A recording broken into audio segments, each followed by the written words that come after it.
офисы, везде есть обучение. У нас 13 стран и 33 филиала.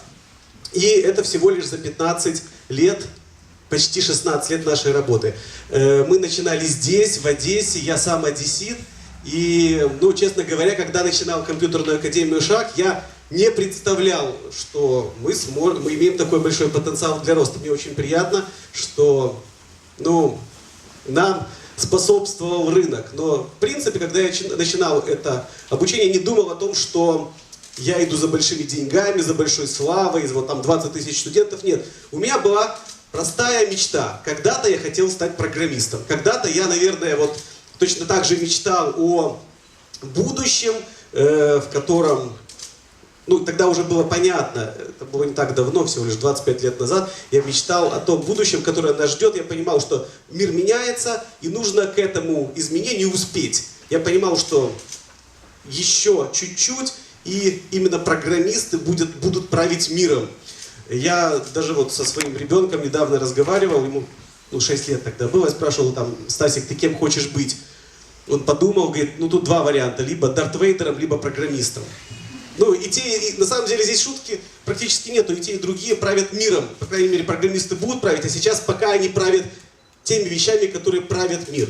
Правят миром. Я понятно изъясняюсь. На самом деле, ребенку было это понятно, но я разговариваю с разными людьми, не для всех это очевидно. Но так как тема нашего мероприятия «Как попасть в IT», уверен, каждый из тех, кто сейчас здесь присутствует, это ощущает. Может быть, не все понимают, но ощущают, что мир изменился невероятно, что происходят невероятные вещи. Компании, которые не могли себе вообще представить доминирование мирового, сейчас на первых позициях во всех рейтингах. Мы вообще не могли представить, что кто-то в Одессе может продать что-то за 150 миллионов долларов, как бы мы не любили наш город. Но как себе это объяснить, что самая крупная компания, которая там сдает квартиры в наем, ну это одесский тоже бизнес был всегда, не имеет ни одной квартиры своей собственной. Я говорю про Airbnb. Знаете компанию такую, да? Airbnb, крупнейшая мировая компания с самым большим оборотом сдачи квартир в наем. У нее нету ни одной квартиры. Ну это как Booking.com, только для частных квартир. Я не помню ее оценку, по-моему, 29 миллиардов последняя оценка была на рынке. Представляете, парень 5 лет назад написал программу, сейчас она стоит 29 миллиардов. Даже я себе не могу представить, как нужно работать, чтобы продать свою идею по цене дороже, чем «Газпром». Еще раз, ну, понятное дело, там Facebook производит контент, не имея своих собственных копирайтеров. Alibaba — самая большая торговая компания, не имеющая своего товара и так далее. У нас мир перевернулся вверх ногами, и сейчас это все дальше и дальше и дальше идет. И много людей живут по старым законам, по старинке. Мои родители, простые преподаватели, они не могут даже в голову это уложить. Поэтому они не готовы к этому миру. Но им и не надо, для них есть дети. А наша задача своих детей или себя все-таки подготовить к этому миру. Мир уже изменился, все. И мы должны в этот мир зайти. В общем, я рассказываю, как я думал тогда. Именно, ну, вот тогда мне повезло, я просек фишку, я понял, я хочу быть программистом. И вы знаете, тот путь, по которому я пошел, это тот путь, по которому повели меня родители. Ну, как стать программистом, как войти в IT? Ну, естественно, иди в вуз. Ну, я даже раньше в школе начал программировать, тогда компьютеров не было, были программируемые калькуляторы, но тоже хороший опыт. Я пошел тогда в математическую школу при университете. Опять же, замечательный опыт, но школа при университете дает мне вход в университет, я поступаю в университет на Мехмат, там тогда это было лучшее место, где готовили программистов. Я 6 лет проучился в магистратуре, потом поступил в аспирантуру, ну, больше, наверное, из-за армии, нежели чем из-за желания стать программистом. К тому времени я уже сам научился. Потом я защитился, я кандидат физико-математических наук, если что, а сейчас докторскую по педагогике пишу, но не об этом. Я пошел по стандартному маршруту. К чему он меня привел? Я потратил 6 лет в магистратуре, 3 года в аспирантуре. Если бы я продолжил по этому маршруту идти, наверное, меня бы ждала какая-то работа в банке. Где-нибудь в этот момент я бы вынырнул, может быть, наружу и попал в IT-компанию. Мне повезло больше. Я со 2-го курса понял, что это все фигня, что то, что меня учат в университете, совсем не связано с моей мечтой, и пошел по своей дороге. Не было тогда компьютерной академии «Шаг», не было куда пойти учиться. Я учился самостоятельно в компаниях. Я приходил в компанию, говорю, я вам решу любую задачу, поставьте мне ее, там, дайте мне что-нибудь запрограммировать. В компании тогда программистов было очень мало, поэтому даже такие услуги студента пользовались спросом. И меня спрашивают, ты напишешь складской учет? Я говорю, напишу, хотя понятия не имел, как это делается. И вот там с друзьями садились, брали книги, разбирались. То есть жизнь заставляла, деньги были нужны, родители денег не давали.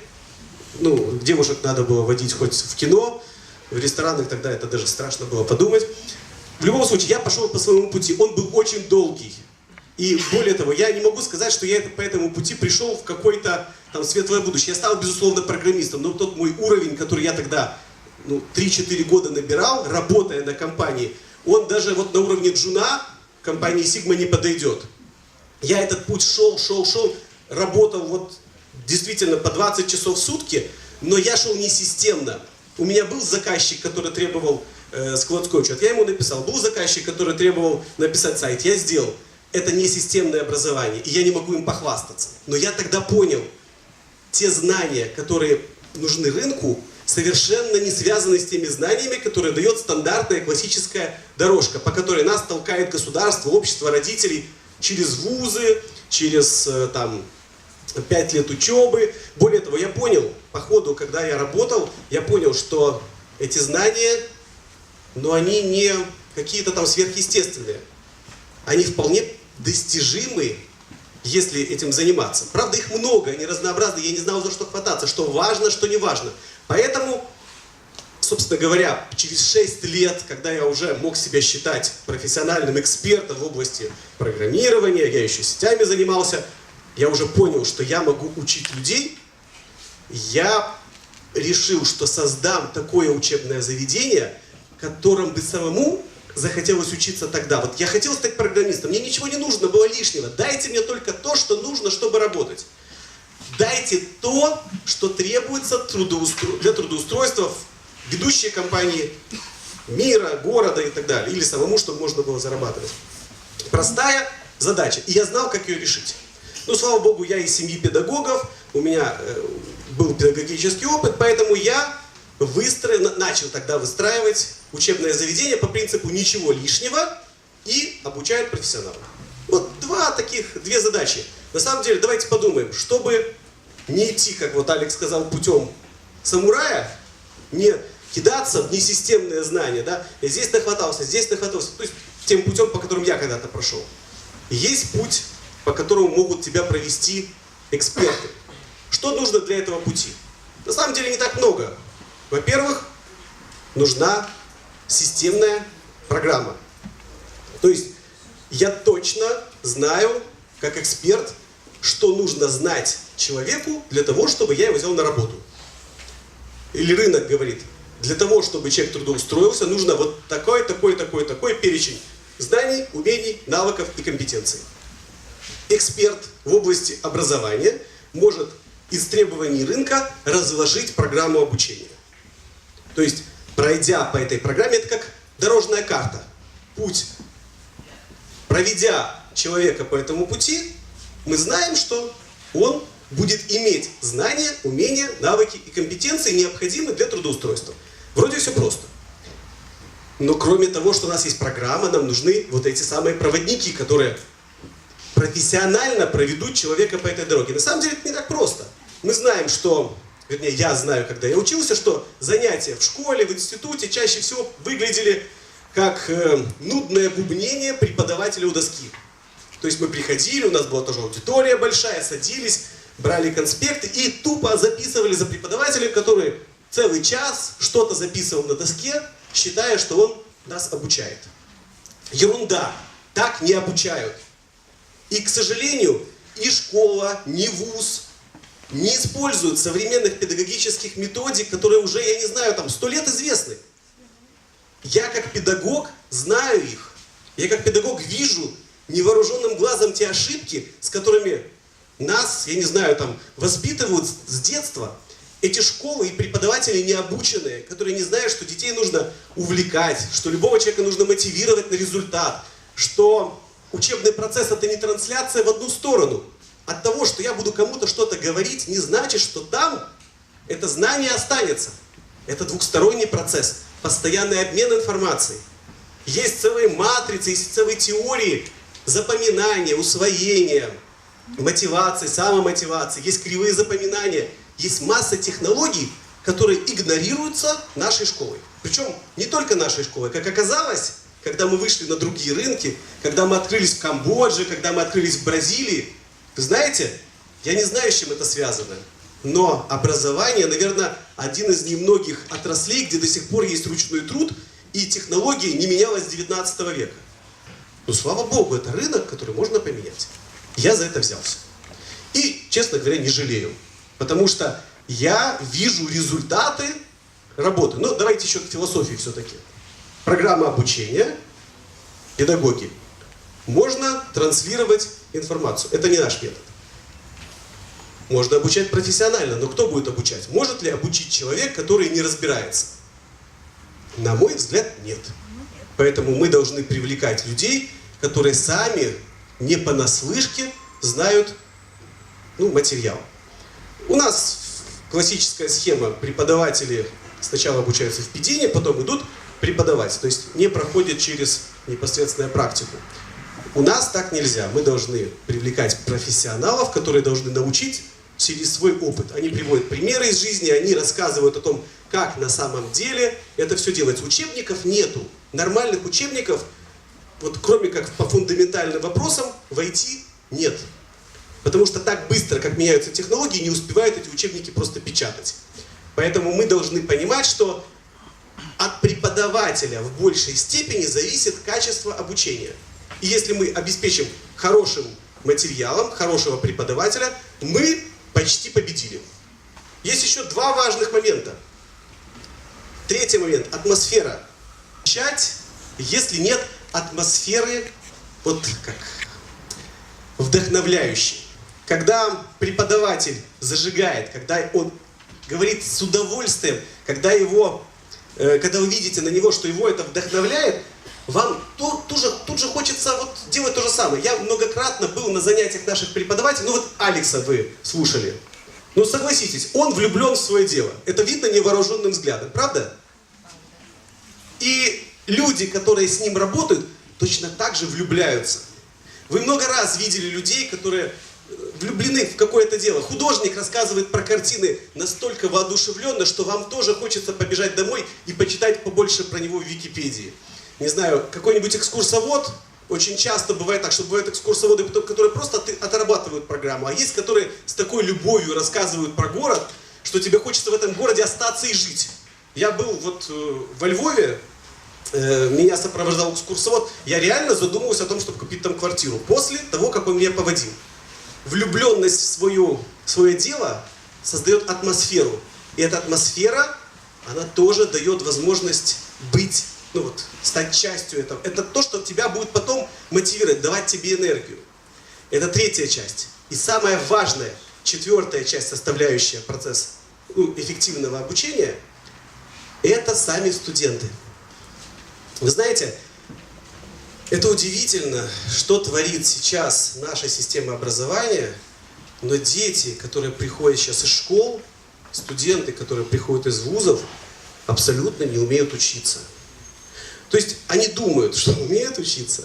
На самом деле у них какой-то внутренний такой щит к новым знаниям. Здесь мы очень сильно отличаемся. Переезжаешь на европейскую границу, и там отношение к учебе абсолютно другое. У нас отсутствует в головах у студентов по какой-то непонятной причине ценность знаний. Они не чувствуют, что знания – это их богатство. В полном смысле слова. Это, на мой взгляд, настолько очевидно, что я даже не знаю, как это аргументировать. Знания, которые получают студенты в компьютерной академии ШАГ, они через 2,5 года идут и меняют на деньги в той же компании Sigma и еще в 200 компаниях, которые работают в Одессе. Реально меняют на деньги. То есть тот продавец 7-го километра, который у нас тут учился 2,5 года, я говорю про реальных людей, который устроился в компанию, тут он получал $500 в лучший месяц, а здесь он может получать, как вы слышали, да, от тех же 500, но тут уже безгранично. 2, 3, да, там даже до 5 говорят есть. Это и есть ценность тех знаний, которые помогли изменить его месячную зарплату. С 500 до безграничности. Я уже не говорю про того собственника, который Лаксери продал, когда он обменял знания на 150 миллионов. Но это вот цена знаний. У нас в институте об этом никто не говорил. Мы учились, потому что так было надо. И, честно говоря, те знания, которые мне на мехмате впихнули в голову, я так до сих пор не знаю, куда их прикладывать. Ну, понятно, что я большую часть забыл, но нам не рассказывали, где знания эти можно применить. Я уже не говорю, что я ни разу за свою жизнь не решал квадратные уравнения после школы. Я помню, как это делается, я не знаю, где их решать. Если честно, кроме как вот я сейчас занимался со своим сыном по математике. Иногда я задаю вопрос про решение квадратного уравнения на собеседовании просто так, посмеяться. Ну, не все, кстати, выпускники вузов помнят об этом. Ну, люди с высшим образованием приходят, некоторые даже проценты не могут взять. Это результат вот той системы, которая сейчас есть. Но мы не собрались критиковать. Это чужой путь, это путь, который идет, ну, большинство. Мы с вами меньшинство. Вы пришли сюда, чтобы узнать наше мнение, наши рекомендации об этом пути. Как попасть в IT эффективно? Есть масса способов, да, вот о них говорил Алекс. Можно обложиться книгами, можно пойти работать, можно пойти еще куда-то. Есть пути несистемные. Можно ли несистемно стать олимпийским чемпионом? Вряд ли. Более того, несистемно даже достичь каких-то результатов самостоятельно вряд ли получится в спорте. Вот Алекс приводил пример бега. Я фехтовальщик. Я знаю, что если я буду сам заниматься с этим самым саблей, я саблист, я не знаю, я даже до соревнования не выступлю, потому что никакого шанса у меня победить человека, который занимается с тренером. Работа с тренером системная, имеется в виду вот в нашем случае преподаватель, и есть путь продуманный профессионалами, которые знают, как вас провести.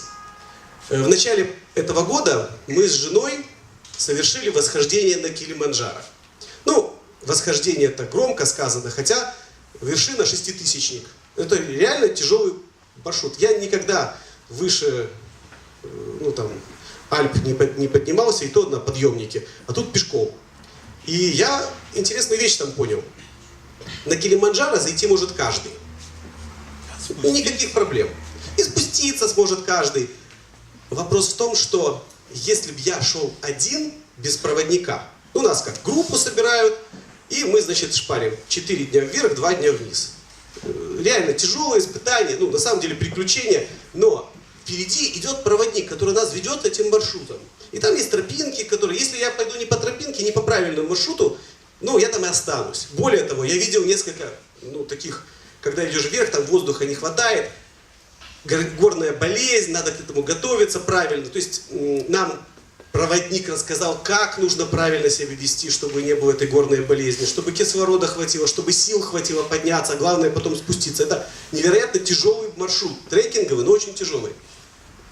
Я понял, у меня всегда был шанс подняться на Килиманджаро самостоятельно и, может быть, самостоятельно спуститься. Но с невероятной вероятностью я бы там остался. Потому что только поднимаясь по этой горе, ты понимаешь важность проводника, человека, знающего маршрут. Килиманджаро вон оно. Вот ты стоишь в этой вот саванне, вокруг тебя львы и негры. А наверху это Килиманджаро. Кажется, дорога вот она, прямая. Ерунда это все. Люди там остаются, а некоторые даже погибают, которые отбиваются от маршрута. Которые просто не знают дороги. То же самое в IT. Каждый из нас имеет возможность подняться по этой дороге самостоятельно. И достичь какого-то результата. Но вероятность того, что это будет лучше с проводником, лучше идти по заданному маршруту, и вы точно придете, точно не пострадаете, точно вернетесь. А в нашем случае сойти вы точно устроитесь на работу. Лучше идти с профессионалом. Именно поэтому ну, я вот занимаюсь в компьютерной академии «Шаг», и я не вижу, если честно, другого эффективного пути двигаться в направлении IT. Есть много разных учебных заведений, которые сейчас говорят, что могут обучить за короткое время. Уже 2 человека до меня говорили, что это миф. Невозможно научиться быстро. Я немножечко скажу по-своему. Можно. Не так давно я решил научиться играть на скрипке. Это правда. Я даже скрипку себе на eBay купил за $48 для того, чтобы научиться играть. Мне как вот где-то вот вступило, наверное, в детстве я хотел поиграть на скрипке. Я 3 месяца занимался по видеоурокам. Я пригласил даже один раз человека, который мне показал, как правильно смычок держать. И вы знаете, я научился. Я теперь могу играть гимн Украины. И даже вызывать жалость у прохожих. И, наверное, даже зарабатывать. Я бы даже продемонстрировал, вот надо было взять скрипку. Вот она была очень убедительна. Я потратил время. И я научился. Более того, я там потом видел курсы, есть можно тоже идти учиться играть на скрипке. Там курсы, 3-месячные курсы игры на скрипке. Научился я на самом деле или нет? С одной стороны, да, я умею играть на скрипке, даже вот там что-то вменяемое. С другой стороны, возьмут ли меня с этими знаниями играть в рок-группу или в консерваторию? Не возьмут. Тут, конечно, не возьмут. Понятно. Сколько нужно учиться, чтобы тебя взяли в консерваторию? Есть музыканты здесь? Сколько? Всю жизнь. Всю жизнь. Чтобы взять, например, в оперный театр, вот в яму оркестровую. Ну, достаточно музучилища. Ну, сколько лет? Я должен... 9 лет музыкальная школа. От 10 до 15. 13 лет, я правильно услышал? То есть, то, что я считаю, я научился, на самом деле мне нужно 13 лет, чтобы стать профессионалом, чтобы меня взяли на работу. В IT, я не хочу сравнивать, я все-таки не музыкант, но мне кажется, программировать сложнее, чем играть на скрипке. Честно скажу. И то, и другое практика. Но у программирования куда больше деталей и нюансов. Хотя со мной музыканты профессиональные, может быть, поспорят. В любом случае, IT больше оплачивается. Но я думаю, что здесь точно так очень прямая связь. Вас могут научить за 3 месяца, за полгода, за год чему-то. Но это что-то не ценно, как экспертиза, как профессионализм. Вы это не продадите.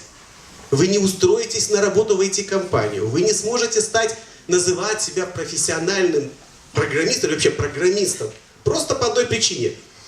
Вы не умеете.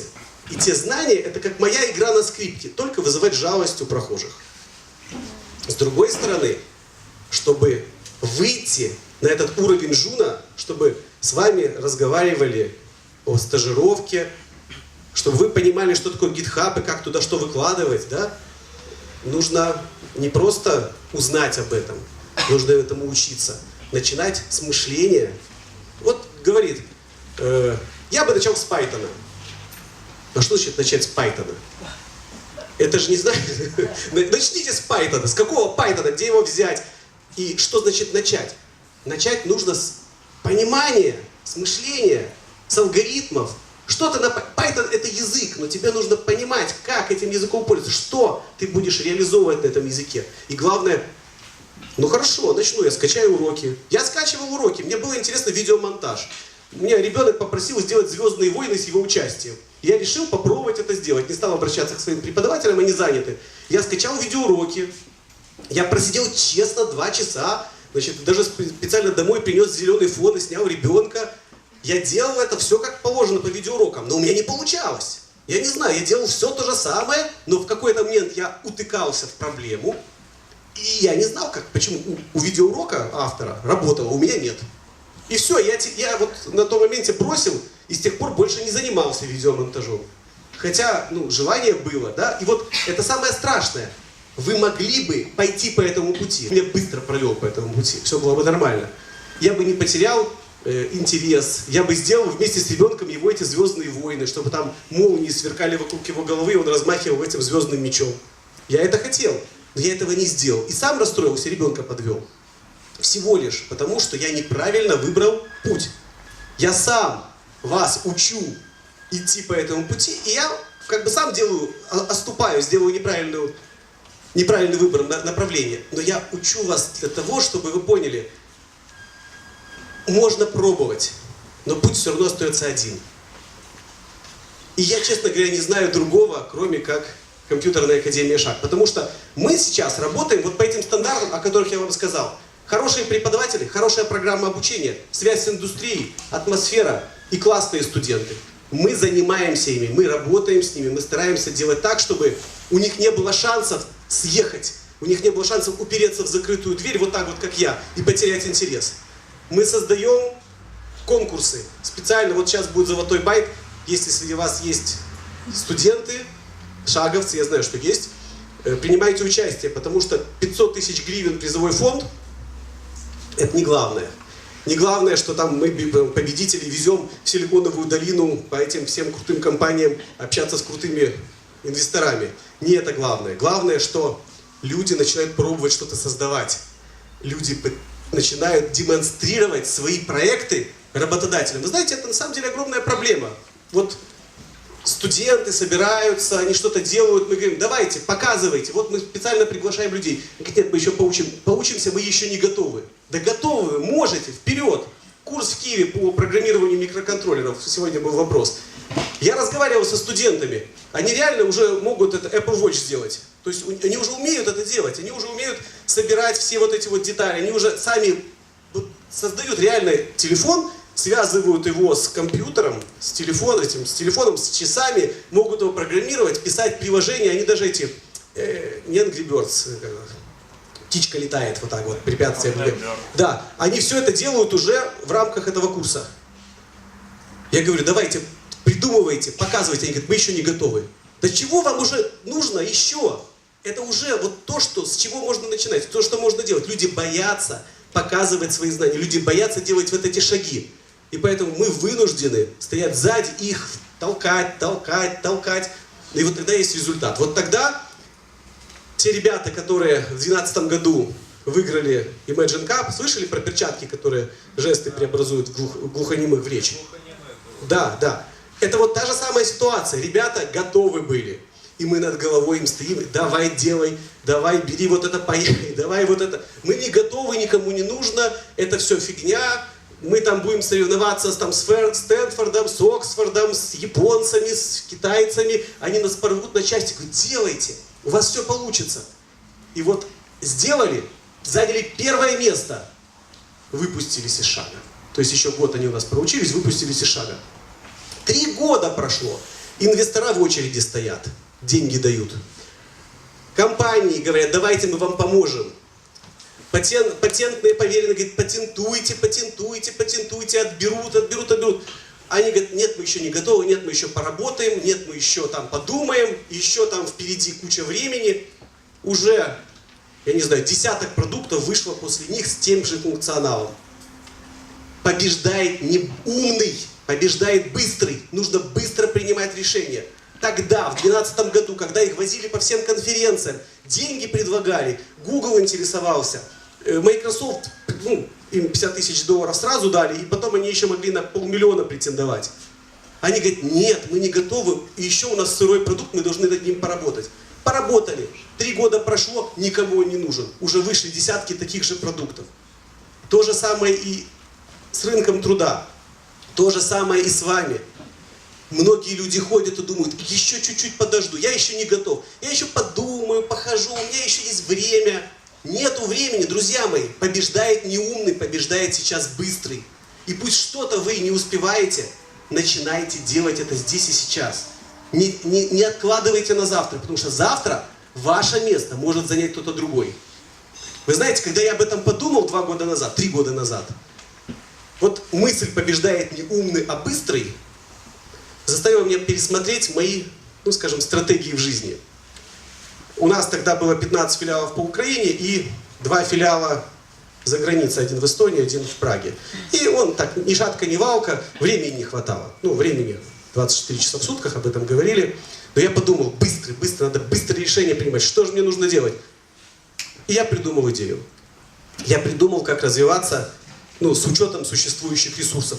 И посмотрите, прошло 3 года, у нас уже 13 иностранных филиалов. То есть Фактически за этот год, только за этот год я открыл 6 иностранных филиалов. Лично сам.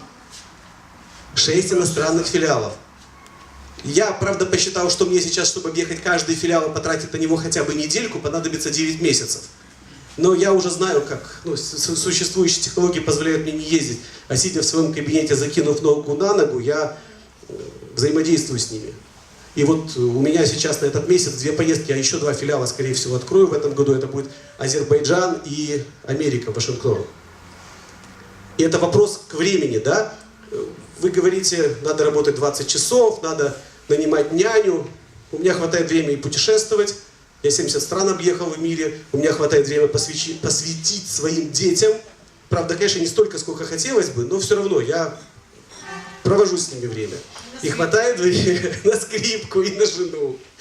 Вопрос в том, как вы организуете свое время. Я, опять же, много могу про это говорить, потому что это моя фишка. Я знаю, ну вот как я вам рассказывал, есть идеология создания учебных заведений, есть идеология управления своим собственным временем, но это еще, наверное, такое же мероприятие большое. Потому что, опять же, многие люди не понимают смысл своей жизни. В чем смысл нашей жизни? В том, чтобы вот этот скакать как проклятый, да, там 20 часов и не видеть родителей, и пусть дети занимаются с нянями, это я считаю, это неправда. Не так нужно организовывать свою жизнь. Но сначала нужно в эту жизнь положить фундамент. И я действительно вот так вот 20 часов сначала пахал, чтобы теперь уделять время и скрипке, и своему любимому делу. И я знаю, как вас научить этому. И я учу этому студентов компьютерной академии ШАР. Поэтому не откладывайте на завтра, если вы можете сделать это сегодня. Поэтому я специально попросил наш рекламный отдел вам такой небольшой подарок.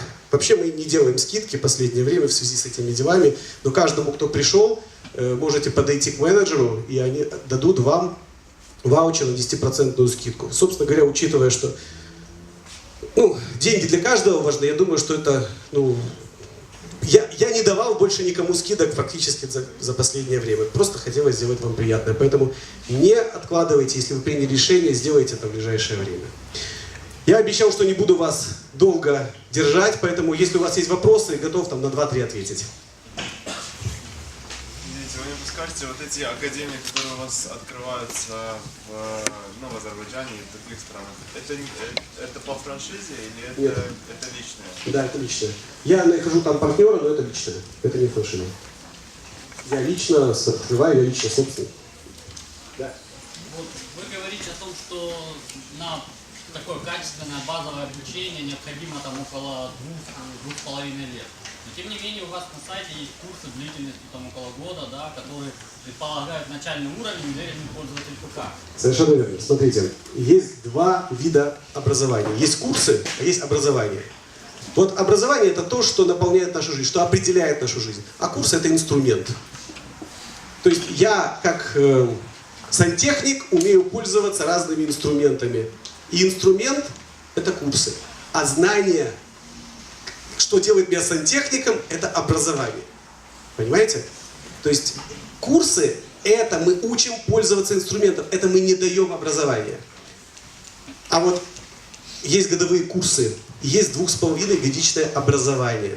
Вот 2,5 года нужно, чтобы дать вам образование, чтобы с нуля, без ничего лишнего, мы дали вам профессию. Курсы – независимо от того, чем вы занимаетесь, мы дадим вам инструмент, не профессию. Я понятно говорю? Непонятно. Я вот не могу понять. Я захожу на Facebook, вы там. Я звоню в ШАР спросить об открытом уроке. Вы поднимаете трубку. Да. Как вы все успеваете? Как это? Ну я же говорю, это тема отдельного мероприятия. Я не могу этого понять. Это возможно, ничего сложного нет, я не перетруждаюсь. У меня просто такой вопрос, потому что я не хочу отрывать время от семьи, но хочу заниматься этим. Приходите. А я сегодня приехала оформлять договор, не успела, потому что не работали компьютеры, не было света. Сейчас получу скидку, О, вам, поеду заплачу. да, видите, как хорошо. Все сложилось.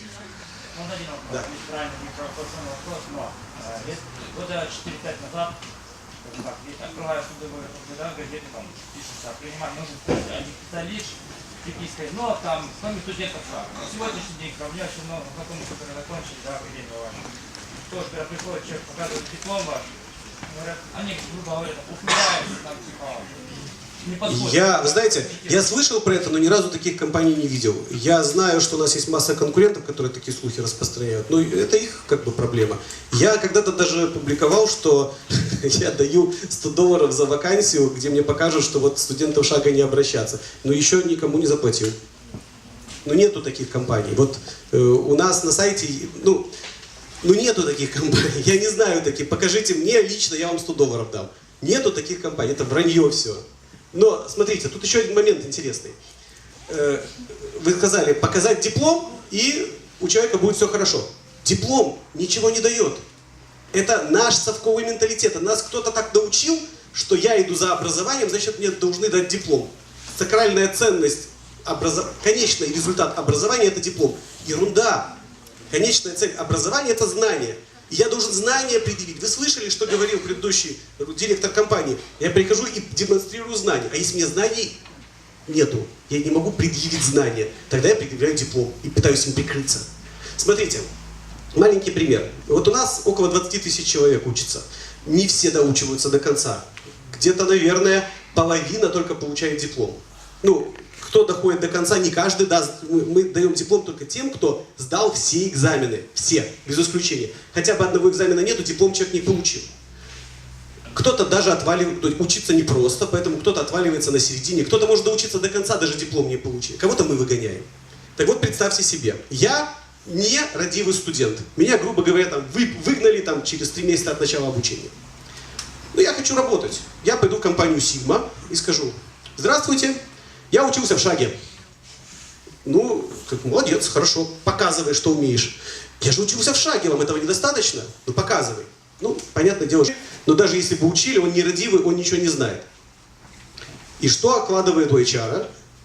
Ну, шаг, человек не знает. Этот человек, ну, до свидания, не подходите. Этот человек, он же хочет устроиться на работу, уйдет в другую компанию, то же самое. В третью компанию, то же самое. И так пройдет по всему рынку. Ну, убедиться, что его нигде не возьмут, но уйдет. И представьте себе хороший студент, который хорошо учится, который результат, он даже на рынок труда обычно не попадает, взаимодействует. Вот Sigma, например, обращается к Алексу, говорит: нам нужны интерны, отсыпьте нам парочку штук, мы берем хороших, отправляем туда, они даже до рынка труда не доходят, их сразу забирают. То есть, что себе представляет HR, который работает в какой-нибудь компании, собираясь с другими? К тебе приходил тот? Приходил. Где он учится в шаге? А, понятно. А хорошие приходили? Ну, нет, потому что они уже работают. У нас нету ни одной компании, в которой не работают студенты шага. Нету ни одной компании крупной в Одессе, где не работают студенты шага. Поэтому трудно представить, чтобы кто-то писал там, студентов шага, не это самое, кроме студентов шага.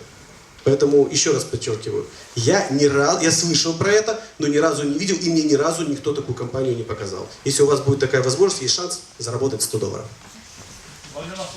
Пожалуйста. Так, ну все, друзья мои, я очень рад, что могу вас порадовать скидкой. Вот к менеджеру, вот на выходе. Я думаю, что она будет менять на анкеты, поэтому, пожалуйста, заполните анкеты, пожалуйста, заполните их полностью. Нам очень важно знать, насколько вам понравился семинар и насколько мы были для вас полезны. Спасибо. И успехов вам!